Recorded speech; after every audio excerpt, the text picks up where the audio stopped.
Hello, everyone. This is Brandon Mosley, staff.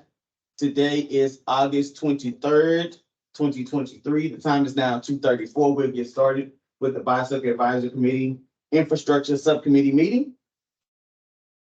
I'll start with the mission and the vision. The BAC mission is to advise and to make recommendations to the commission and to the director on issues related to bicycling in the city, including, but not limited to, amendments to the bike plan, bicycle safety and education, implementation of the bike plan, development of strategies for funding projects related to bicycling, and promoting public participation in bicycling. The BAC vision is by 2027, the city of Houston will be a safer, more accessible, gold level friendly city. At this time, I'll start with the infrastructure subcommittee roll call. When your name is called, please say here. Tom Thompson, BAC chair. Joe Catrufo, infrastructure subcommittee chair. Joe is on the way. He's on the way. Alejandro, there he is. Joe, just say here. Here. Joe is present. Alejandro Perez. Here. Leah Chambers. Here. Lisa Grip. Here. Trevor Reitman. I'm here. Thank you. Jessica Wiggins. Johanna McMood. Ben Drews. Amar Mohite. Yeah. Mike Van Dusen. Here. Anna Ramirez Herta.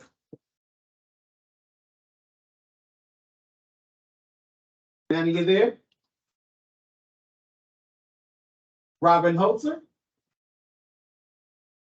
And our ex officio members, Ian Lavicek. David Field. Present. Juvenile Robles. All right, I believe we have quorum. Quorum. We have quorum. We made it. So Microsoft Team meeting instructions. The agenda slides can be found on our website on houstonbikeplan.org/BAC. You can also join by phone by dialing 936-755-1521 using ID 114-253-400#. Also, please remember to stay on mute unless identified by the chair to speak. If you're connecting through the phone, please use *6 to mute and unmute. Before you is our agenda. We have a few presentations. We'll start with our director's report. David? Thank you. So 3 items for everybody today. The first is about Commerce Street. Not sure if everybody has heard what is going on there, so I thought I'd give you all the details. So Councilmember Cisneros is funding the removal of the West Belt tracks that are in the street itself. This has been a safety hazard for a while. While that is going on, we're working with her to redesign through striping to maintain the current vehicle capacity, the parking supply, but also to gain parking protected bike lanes at the exact same time. So this is kind of one of our, where we have that opportunity if something's happening, how much more can we do at the same time? East of that, there's a plan being developed by the TERS and Precinct 2. That project will address the section all the way east to Harrisburg Trail. And you may have seen parts of that as part of the Precinct 2 East End study that I think was about 18 months ago at this point, maybe a year. Going west from West Belt, NHHIP is going to take care of kind of that next section to the highway. And then the downtown segment is in our list of the next highest group of priority projects from our bikeway prioritization. So we are going to get to that. Ideally, all of these would have happened at the same time. The only way they could have is if we delayed the first few to wait for the last one. Instead of delaying everything, we'll start working on it in pieces. So we'll get pieces of it up and going as we go. David, what is the segment that is going to go first? I forgot the extent. I'll get that for you. Number two, update. A follow-up question Yeah. to that would be understanding I understand the NHHIP schedule is a little bit difficult one, but it would be helpful to see what the other segment schedules could be potentially, even if it's not, tentatively in these years potentially are not funded, then I think it just gets people an understanding as to how they can, let the elected officials or others know as to how to prioritize those other segments. Sure, and we'll bring that, not to education, but have a meeting of the whole. Yeah. Right, Thanks. okay. Put that in the notes, just remind me, thank you. Next up is, the update on the strategic investments that you all approved. The San Jacinto, design should be completed by October 13th. That was pretty exact. We appreciate that from Public Works. Construction will occur in spring or summer of 24. We're having some issues with contractor work capacity, but that's where we think we can get it programmed. And the Main Street design will start in September. That shouldn't take as long, and we can probably do the construction of both of those around the same time. And then lastly, an announcement to everybody. Oh yeah. Okay. What is the extent of San Jacinto again? San Jacinto is right at the trail crossing. Okay, Heritage Trail and, The White Trail, okay, it's right in there. right where it crosses, there is what used to be a refuge. And it's totally kind of, it's destroyed, where it's going to be kind of rebuilt with bollards. Got it, okay. This is not the West this is not the North Canal project. No, This is there's just the, that one just- item that okay. the BAC had approved, strategic dollars for. got it, all right. Any other questions on that one? And then lastly, we found out that Commander Christine, who's usually here on the table with us, is retiring. So she has been a really great partner. She has brought in empathy from the department, a recognition of what needs to be done, as well as a way to communicate. She's been a real partner with us. It is a real loss. Anytime there's staff turnover, it means starting from new with someone, introductions, relationships get built, knowing who they can call at any one time. So I just wanted to send my thanks to her for everything that she has done for us and wish her the best in her retirement. Yep. Any questions? Do we expect that we'll have someone in similar capacity from HPD participate? Yeah, we've asked them to identify someone and then they'll have to go through the whole process. But we'll get to them. That's the plan. Do we know what the timeline? She is retiring this week. Yeah. In September, yeah. Wonderful. So that seat might be empty for a little bit. Okay. Yeah, thanks. Other questions? Mr. Chair, that's my report. All right, thank you, Mr. Director. Just a few things to add here, but I first wanted to just address the Commerce Street changes. About a year ago, Bike Houston had identified Commerce as a serious gap in the network as, 4 different bikeways end at Commerce Street from the East Harrisburg Hike and Bike Trail. And then as you work your way west, you've got the White Oak Bayou technically ending there, which is an extension that comes down along Chartres Street via Runnels. And then you've got the Buffalo Bayou Greenway and Austin Street both ending at Commerce downtown as well. So we've been saying for a while, let's connect them. So it's really great news to hear that these gaps are getting filled by different entities, of course, because that's how we do things in Houston. But we're really excited about the fact that the section that's being paid for by District H will have the parking protected bike lanes, and that really sets the tone for the rest of the corridor. So I'm happy about that. So great news there. A few things pertaining to infrastructure that aren't actually infrastructure projects that jumped out at me as I was thinking about today's meeting that I just wanted to bring up. We know that the Fair for Houston ballot measure passed, not the ballot measure, but the ordinance to put it on the ballot passed yesterday. That has big ramifications for how infrastructure gets funded in Houston into the future. We've also just heard that the Love to Ride Challenge for Biketober is open as of today. So if you're tracking your rides for Biketober, join that now. And also, if anyone listens to the War on Cars podcast, Houston's very own Veronica Davis was featured on that this week, and not in a position to represent Houston, but herself and her book worth a listen, if you're, so inclined. And I guess I'll leave it at that. Nope. Yeah, thank you. Thank you, Chair, for your report.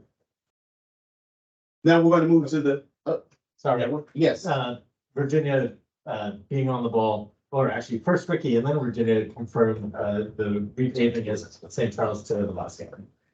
Thank you. We will get the rest of the information on the time, the phasing. all right, now to public comment. Section, please send written comments to our email, which is bac@houstontx .gov by 5 o'clock the day before the BAC meeting. Comments will be read aloud by staff during the meeting. You can also comment by phone by dialing 936-755-1521 using ID 114-253-400 #. You press *6 when called upon by the chair. You can also submit comments via Microsoft Teams. Just type your name in the chat and what you'd like to comment. You'll be called on by the chair. Chair, at this time, we did have one public comment sent in, and I'll read that to the body now. This is from Christian Perelbeck. Forgive me if I pronounce your name wrong. But it says, "Dear Houston Bike Advisory Committee, I live just off of West Belford in Westbury and frequently bike and or bus along West Belford to get to work, shopping, church, and our daughter's school. West Belford is an intimidating." Siri, let me take Siri off.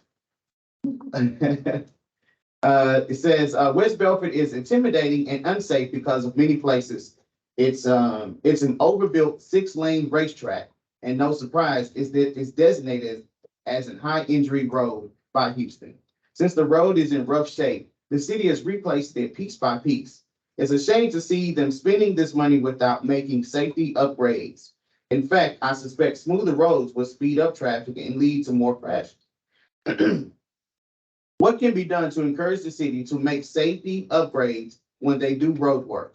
Before moving to Houston, we lived in Providence, Rhode Island, which passed a green and complete streets ordinance in 2021, mandating that safety and multimodal transit to be considered anytime city did road work." They also send a link to that ordinance.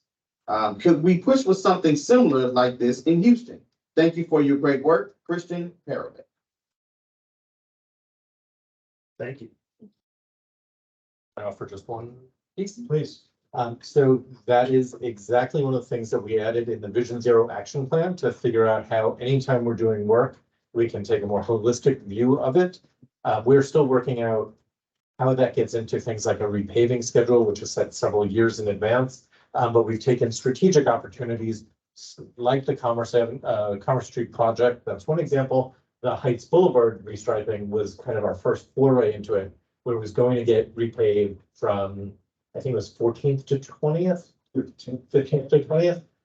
And at that point, we did the repaving, but restriped it with a wider buffer for the bike lane, which we were able to get all rolled into one thing. So it's kind of fits and starts, but it is in the works, and we're starting to see some progress with it.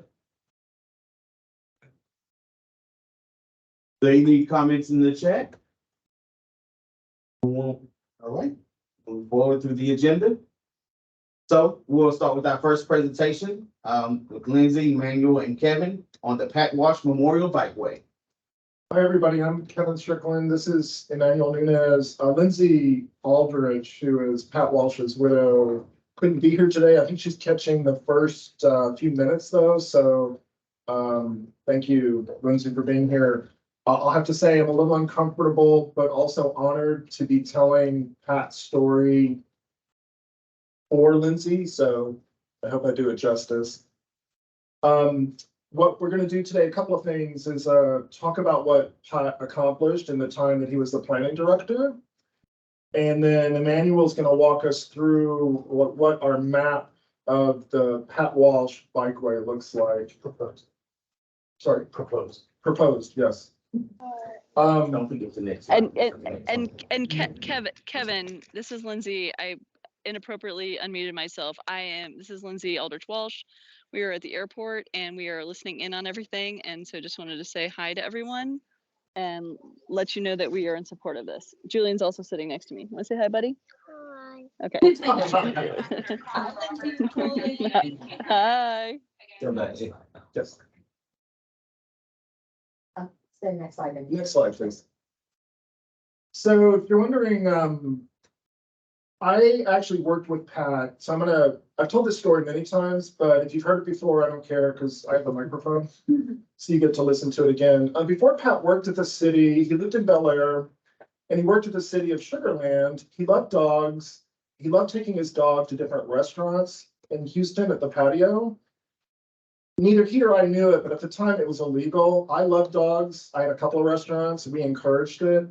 Well, at some point we got busted and we had to start telling him he couldn't bring his dog, which was very sad and it's not something we wanted to do.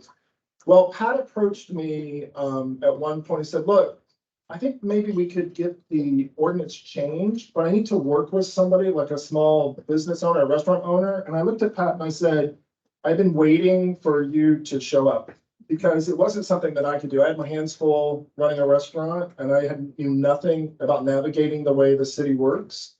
So he and I, it took several months. I learned a lot about the way the city works.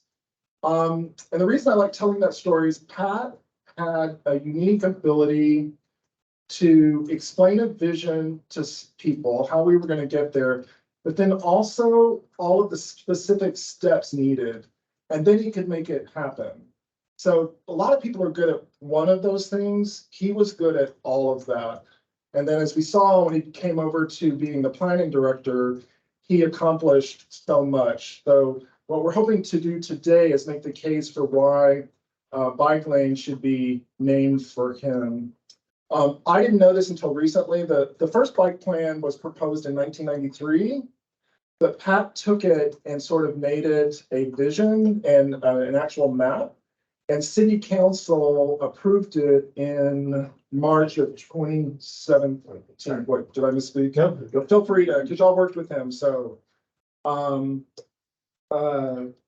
then he also did the Plan Houston initiative, which was a massive effort to sort of define where Houston should be going in the future.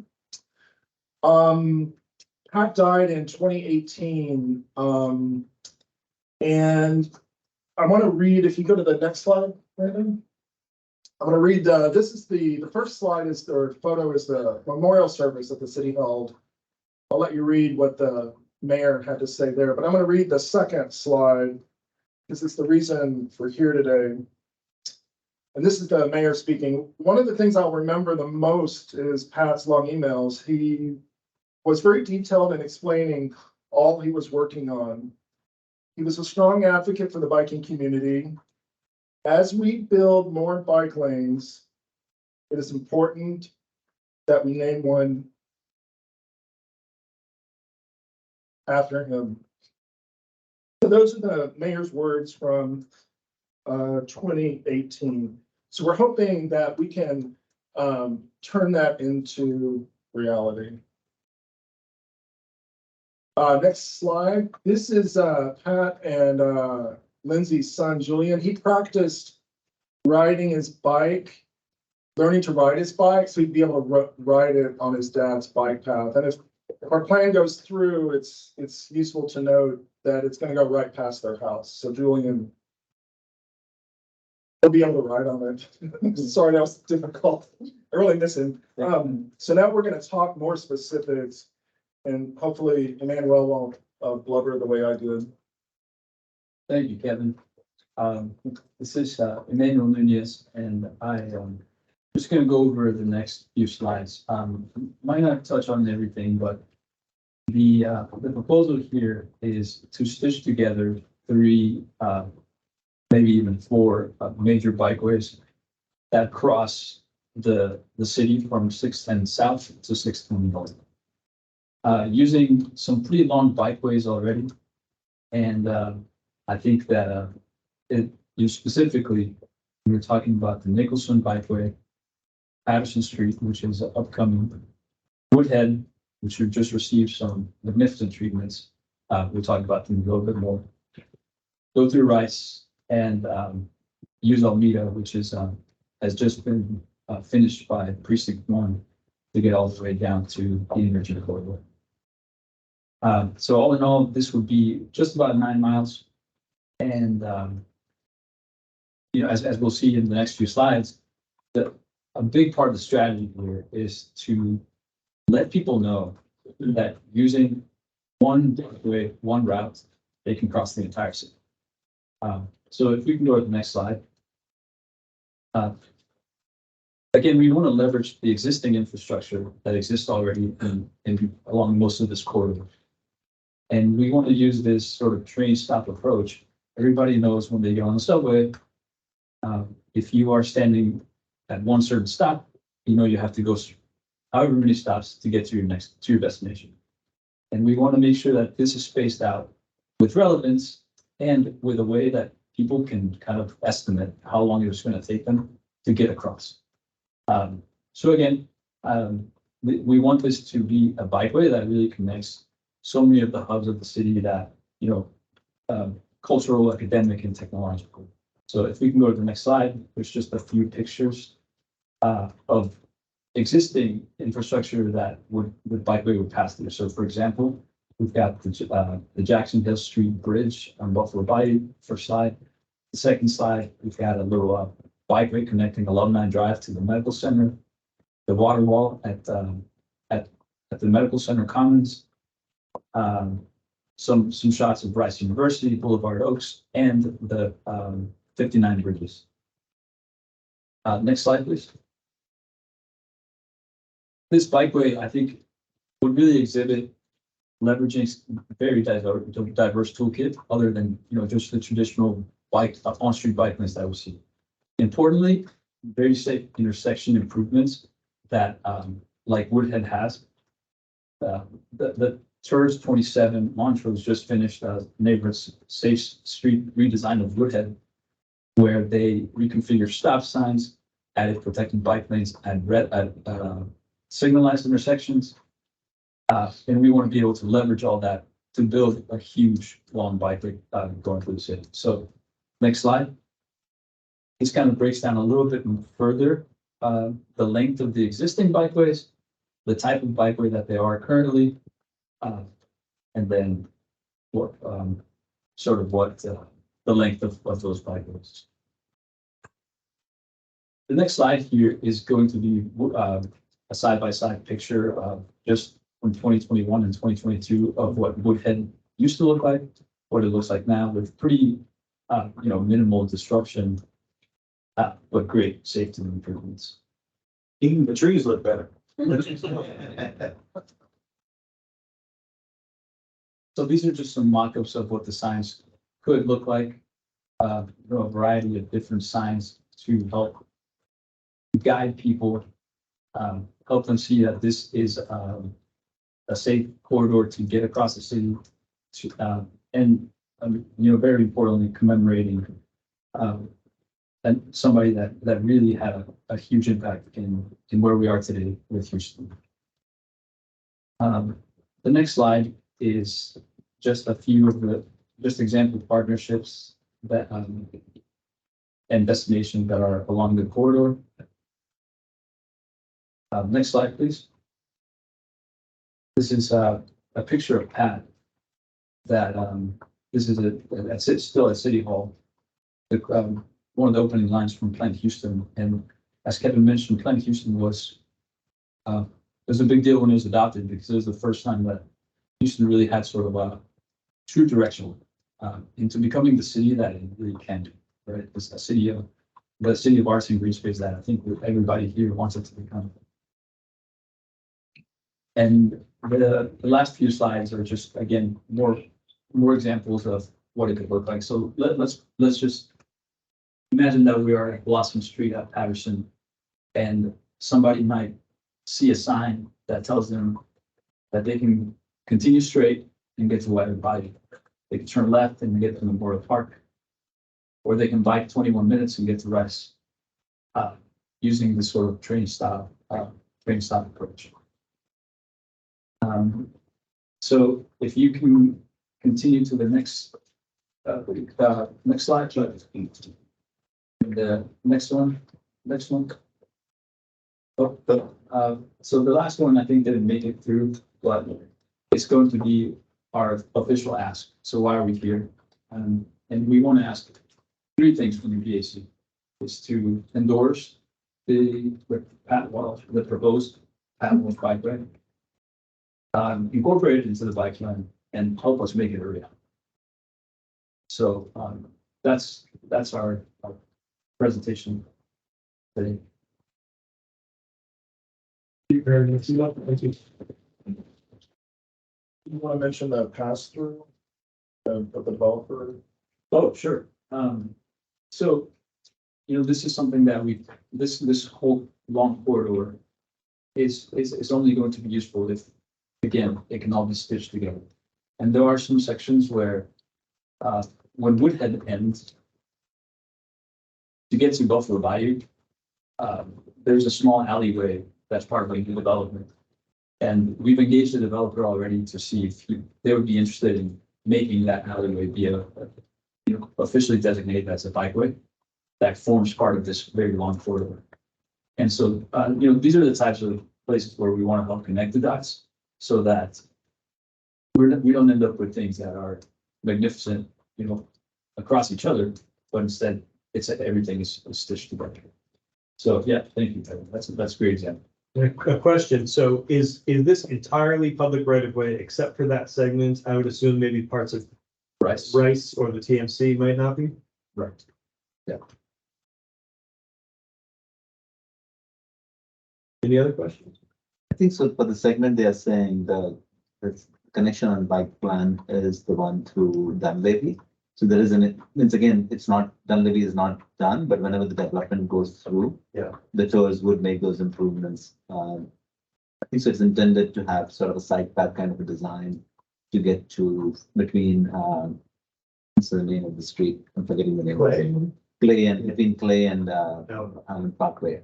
That's so that I don't know where the design ended up, but there was going to be a connection between Clay and Island Parkway. So I'm saying that could be a public piece. The Rice would be the piece that would not be the non-public piece because it would be going to the institution. I'm still new to the BAC, so I don't know if there's a precedent for an endorsement thing from the committee, but who does the endorsement need to go to? Some admin stuff. I was gonna. Yes, please.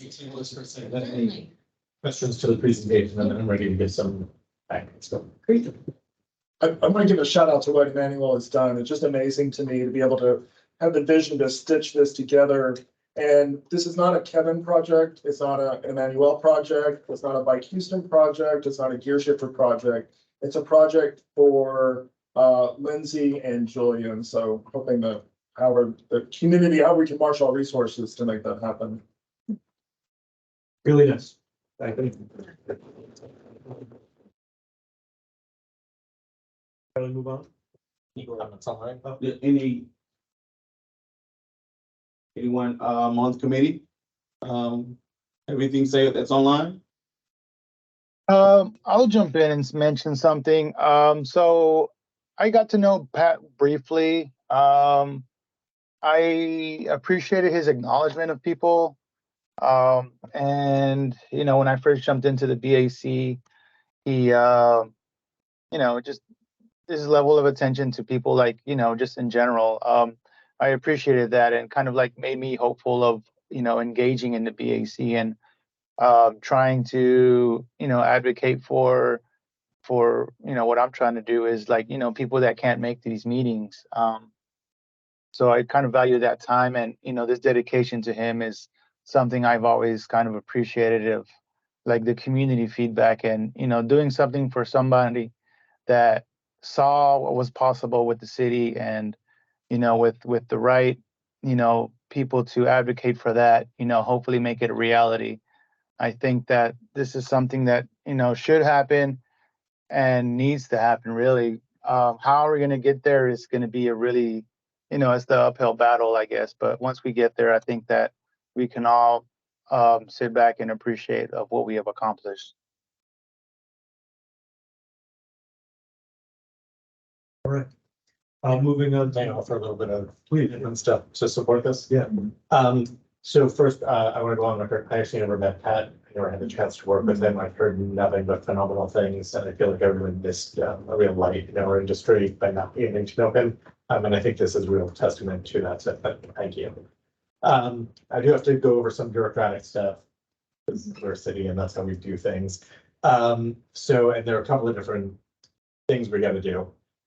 So the infrastructure subcommittee can send a recommendation to the BAC of the whole.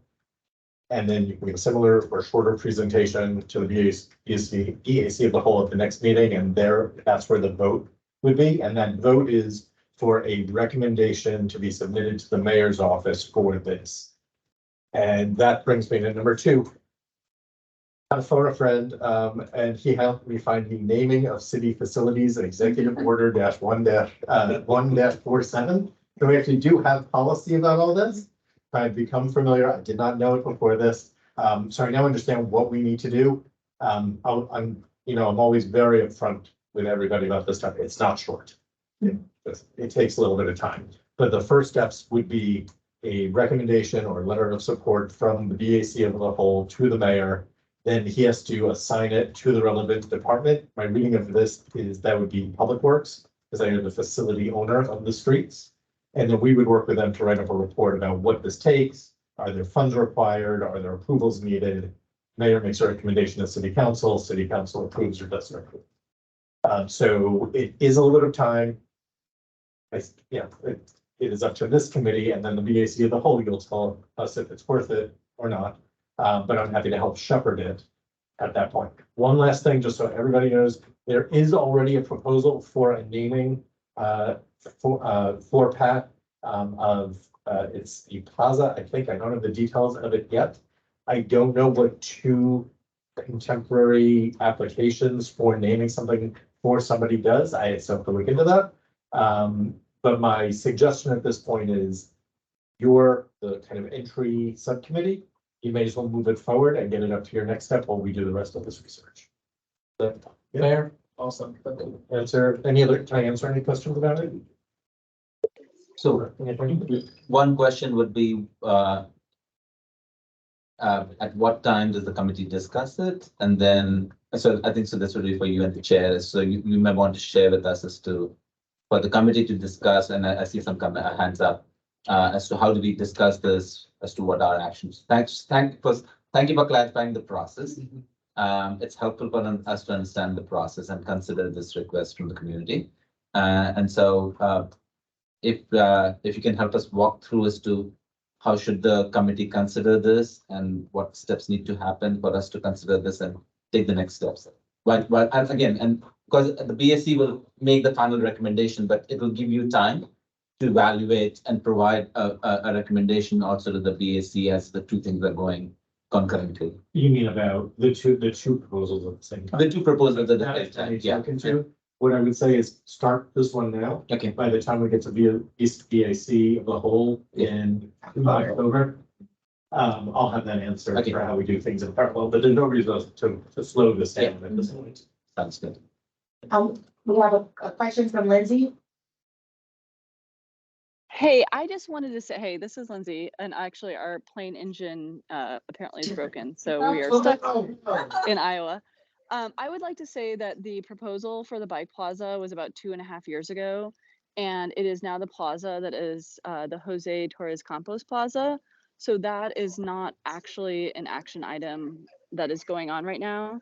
There may be a contemporaneous park bench in Mandel Park sponsored by the TERS, but there actually isn't another city. So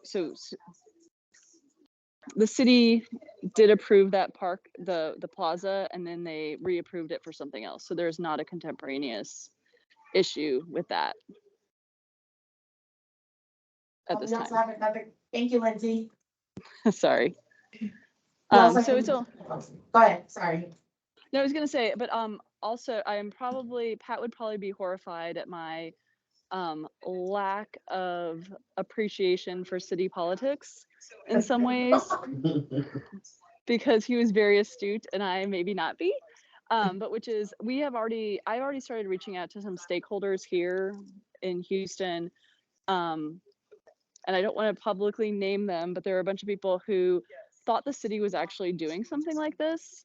And when they found out the plaza wasn't working out, there's a bunch of people who are already on board. So hopefully, I appreciate the city renaming process. Pat actually worked on it through Emancipation Park and Emancipation Street. So I'm actually kind of familiar with it. But I think we have a lot of stakeholders already lined up on this. And I understand it's going to take some time, but it's something that I am very much willing to show up and speak for when I'm not stuck in an airport with a broken airplane. I mean, city council, this is kind of like a city council meeting, right? I'm stuck in an airport with no airplane. That's all I had to say. Thank you, Lindsay. Next question is coming from Robin. Hi there. Okay, let me put my hand down now so I don't forget to do it later. The first thing I want to say, just as preamble, is that I was lucky to be an advocate and ally with Pat in his heyday, and he was a force and a strategic thinker, like Lindsay said, and set forth a bunch of amazing stuff for our city that we're now reaping the benefits of. And so with that in mind, I am wholeheartedly on board with any effort we can do to name a memorial bikeway after Pat. So I want to be on the record with that. I have two questions for David. The first is, I heard us say that it is useful for the committee, the infrastructure committee, to go ahead and start the ball rolling towards the full BAC with a recommendation to consider, like, throwing our support behind it as the BAC. Can that be as simple as I motion that the infrastructure committee encourages the full BAC to support this effort, or something like that? Or does one of us need to scramble off and draft a letter, or does city staff draft a letter? Like, talk us through exactly how we do that piece of it today, if we can.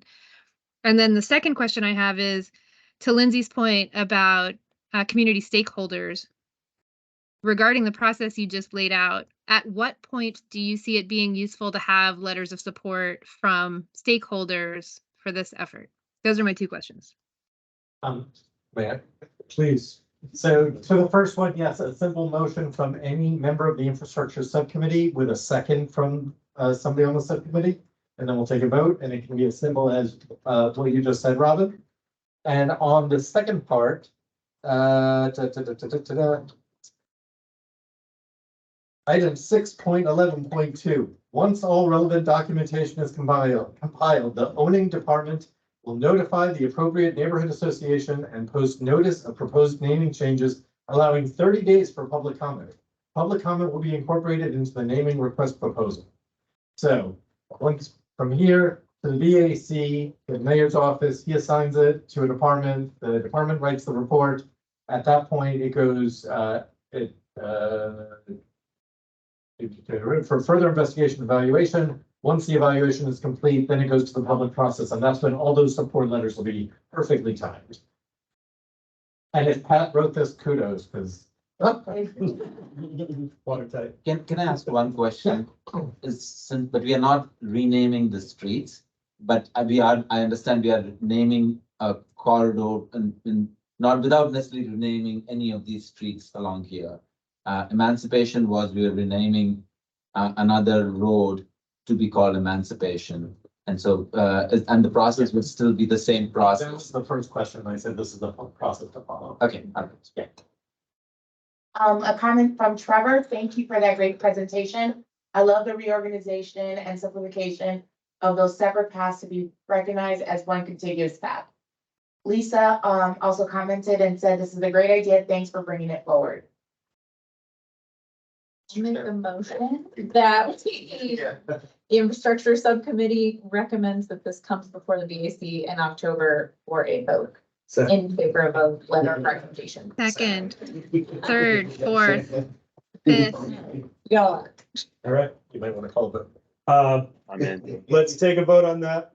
Subcommittee members, all in favor? Say aye. Aye. Any opposed? Aye, Wait, I think Trevor, you were an aye, I assume. I'm an aye, yeah. Okay. Any opposed? Okay, Thank you all so much. motion carries. We will make a recommendation. With the recommendation of the committee approved 7-0. Yes. And just to clarify, that will include a presentation to the full BAC, so same presentation to the, Yep. okay, I won't blubber my way through that. it's all right. And congratulations on taking the first official steps towards getting it done. Yeah. Yeah, thank you. Thanks, you guys. Okay, with that, are we good to move on to Brian's presentation? All right, let's do it. Brian, you have the floor. Okay, can you hear me? Yes. Okay, so if you go to the next slide, please. So the ask here is going to be for a commitment of 35,000 from the 10% slush fund for no earlier than fiscal year 25. It'd be 26, 27, the way things work. The scope would be about 1.2 miles of asphalt out on Barker Reservoir, and it would be done via the Places for People program that Harris County Precinct 4 has started up. So that's that's the ask. If you go to the next slide. Let me put all this in context. You can see there Addicks Reservoir on the north, Barker Reservoir on the southwest, and we've you know different trails and different conditions of existence and planning. But if you look at getting from the Buffalo Bayou watershed to the Braze Bayou watershed, there's a gap there that can be filled with E, okay, which is this project, which would be essentially multi-use path. And then the other piece would be a bikeway. Probably wouldn't be as charismatic as the Pat Walsh bikeway, but the same kind of concept of some wayfinding on quiet streets, crossing in major arterials in a safe way. There's a couple options for the routing of F. It can be done, but this specific request is how do we get E built? If you go to the next slide, let me give you now the basically two concepts that we've got to do this. The one I'm asking your help for is the Harris County Places for People program. It requires a minimum of 20% local match, and then up to 40% to basically make it more attractive to be selected. And so if we use asphalt and it ends up Precinct 4 actually provides the labor on projects like this. We're looking at, I don't have the number. I can't read my own slide here, but 450, I think, is the number, 1,000, which means I got to find a minimum of 90,000. I got some places identified that we could get money. We have applied, Bike Houston applied to the Elkins Foundation for funding on this. Haven't heard back from them. We can use some of the 10% money that I'm asking for here. Then there's a couple other private foundations that we could that we go to. When I look at the kind of ranges of what they might provide, okay, there's a fair chance that we can generate enough commitments to have at least 90,000 of commitment by June of next year, which is when the P4P proposals will be required. So that's I'll call it the P4P track on this. I do need to make you aware that working a separate track, which is the Highway Safety Improvement Program funding method. The corridor from the Highway 6 corridor is kind of dangerous. We've had, let's see, I got my numbers here. 11 fatalities and 7 serious injuries to vulnerable road users along Highway 6 in the last 3 years. And so I'm also working I'll say a parallel effort to a much bigger scope. Okay, so it's possible that that would come through, and the that would be the best way to make this happen. So basically running two channels at one time. So you need to be aware of that. So with that, I'll shut up and answer any questions. So I've got a question, Brian. Have you spoken with Precinct 4 about them funding this just flat out? Is that not a possibility? I mean, given that we know that Harris County precincts have considerably more money and more flexible dollars than City of Houston and all these other foundations. Yes. They went ahead, they made an application for this with the Federal Lands Access Program that we didn't win. Okay. When we went and talked to them earlier this year about projects around Barker Cypress, Greenhouse and Psalms, they said not, apply for this. So that was the response that we got from Precinct 4 was go through this Places for People process. Thank you. Also, there's a reason there's an application process. Otherwise, every applicant will say the same thing. Hey, can you fund this 100%? Okay. So, David?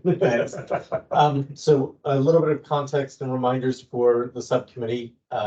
You all put 10% of the whatever that year's bikeway funding off into a strategic funding program. I'd ask us not to call that a slush fund.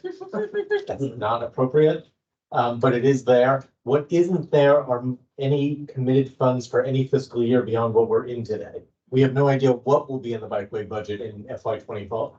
All we know is what's in today. So if I could make a suggestion, if the committee wants to recommend this moving forward, is something along the lines of should funds be available in the FY25 budget, that this would be allocated up to $35,000, but we have to know those dollars are there before you have the authority to give it away. Okay. And do we know what the amount? We know what the amount is for the current fiscal year. 110,000. Okay. The other thing, I'm sorry, the strategic funding was specifically for 3 things. One is to fill a safety gap. 2 was to close a gap in the bikeway network, or 3 was to provide some matching funds for a bigger project where that would make the difference. My other suggestion, if you're going to make a motion, is to commit the funds on the condition that the rest of the funds are already provided by others. That's the only way that it meets what you've already put into your previous motions. I have a question for Brian, because when you talk about closing a gap, I'm curious about this segment on slide 13. So the E continues, the trail from the north, but the connection down to F, down to the green at the south. What is the status of that segment? Yes, status is no action. So that would be a future future thing. Now, in terms of just sheer usability, it's there. Okay, it's just neighborhood shared streets, and like I said, there are a couple of different options on routing that. So physically, I go through there pretty regularly, but there isn't I have any. family in that neighborhood, so I know the route you're thinking of. Yeah, but there's no signage. There's no. Right. It's not a. It's not a bikeway now. I think that the pattern that was shown about the Pat Walsh Bikeway is maybe a potentially a good standard to then be able to make connections like this where we have basically no way of there's no public right of way other than streets. So I think in terms of using the funding that you're talking about, I don't think we could make the argument that it's to close a gap, but I'm very familiar with that area being extremely unsafe. So I think we could maybe use it under that category. Or to create the necessary match potentially based on the requirements there. What council district is this located in? So it's G and G, and then the reservoir itself is F. And yeah, G and F. So it's actually physically located on F, but the utility is G. There's the lines right there. David, may I ask a question? So 110, and how much we keep allocated of that? So this year we actually haven't allocated any of them yet. Okay, We're only a month and a few weeks into the fiscal year, is that? It was July. Yeah. just those. Okay. It's August, aren't we halfway through the year? Yeah. It's a new year. All right, if there's no other questions, anything online, I think no hands, so we should just move on. Brian's second item. Oh. Question, would we, this is the time where we would make an action, and if I'm reading the rules correctly, we would recommend that this go to the full BAC as well. Whatever language one is put on this one. And sorry, one more clarifying point. So if we were to do the 35,000, we could say that comes from the 110 for this year. It could, but then they have to use it this year. It doesn't sound big in the revenue time. Gotcha, okay. Okay. So if you want to make one. Were you gonna make? them? No. Can I make one quick question or one quick comment? The programming these things, the third priority there, or excuse me, the third justification there of being seed money, the ability to program this stuff is really hard.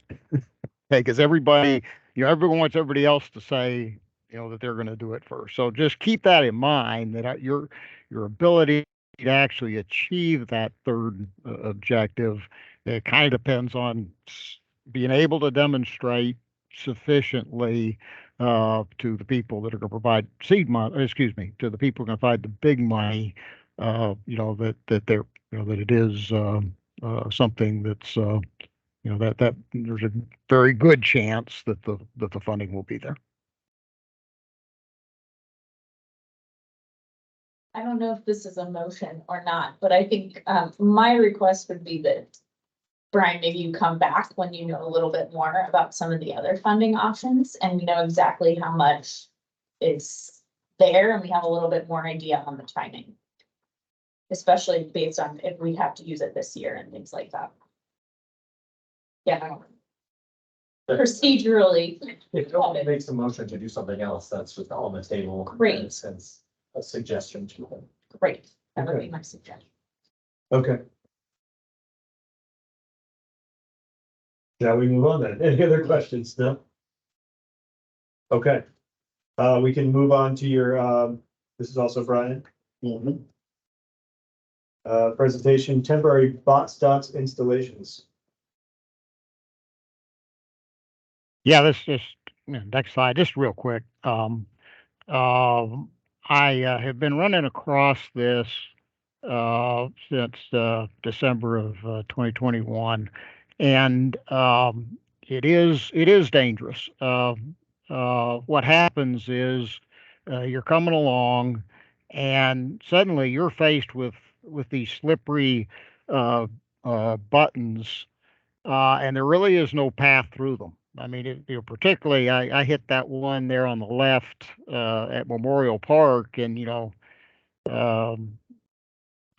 there's not a path through it. Fortunately, I had traffic behind me. I was trying to make a left turn, and I was able to skirt that over there on the left side, which then encouraged a motorist to by me.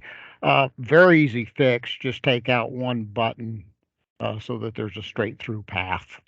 So that's I have brought this up several times, and continue to see it, and just trying to figure out how to escalate this so that somebody doesn't get hurt. Yeah, I think you might want to, it would be a motion to refer it to Public Works for investigation. I will make that motion. Second. No discussion first. Oh. You can. That's your committee. Any discussion on this first? Is Virginia on the call online? I know Yes, that I'm it's dangerous because I did fall on one of those, like not specifically on those, but those slippery bumps. Like I did fall on a reflector, like the blue ones, which I think are used to identify the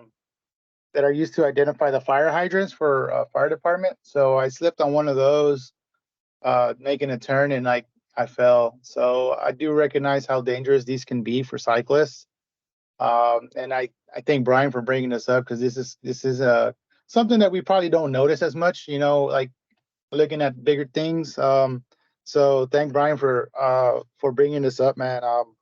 I'm glad to push this up to planning department, or you said public works, right, David? Correct.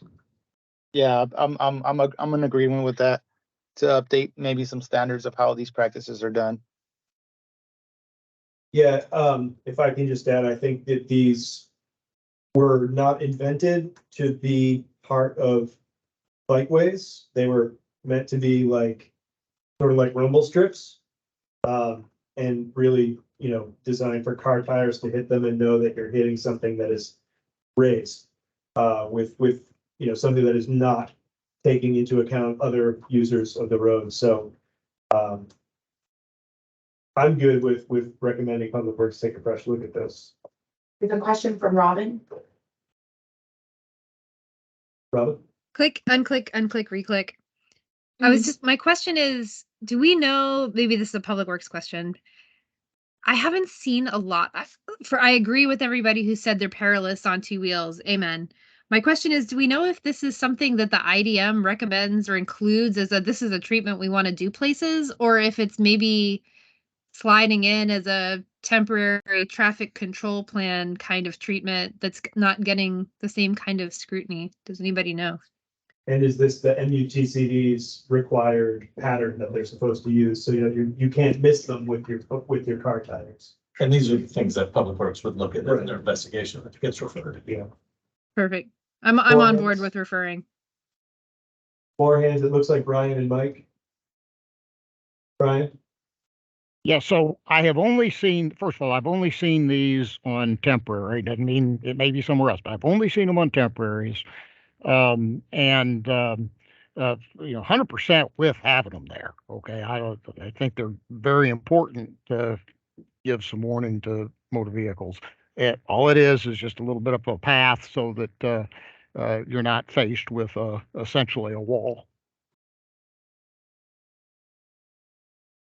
And Mike? Yes, I'd like to point out that there is a TERS and a conservancy involved here, and they may have had some influence there. But I agree, this is something that is hazardous to people on two wheels. So I think furthermore, once Public Works has a look at it, maybe we should make sure this doesn't happen again. Amen to that. So it sounds like you have a motion on the table. Yep, we've got a motion on the table. Leah? I'll second that. Agreed. All in favor of referring this to Public Works? Aye. Aye. Any opposed? Okay. Motion passes. We'll take that recommendation and move it over to Public Works. We'll follow back. Thank you. Thank you, Brian, for bringing this to the BAC's attention. Thank you. Okay. Looks like we're, All right, just a reminder of where we are in the agenda. We've got through our presentations and we're now at open forum. This open forum is for the committee members to now speak on topics of that wasn't on the agenda that's related to bicycle. So we can just talk about bikes for a while? There you go.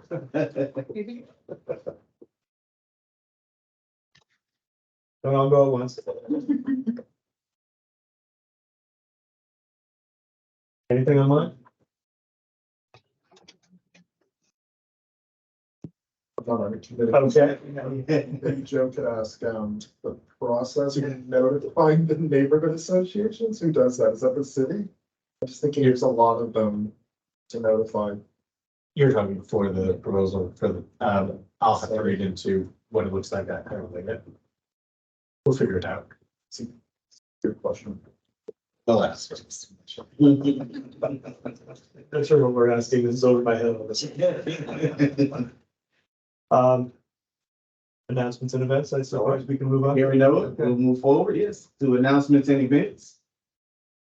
No events have been submitted to us, but we do have announcements of our next meetings, which will be the Education Subcommittee meeting right here at John B. Rayer Room, 6th floor, 611 Walk on September 22nd at 2:30.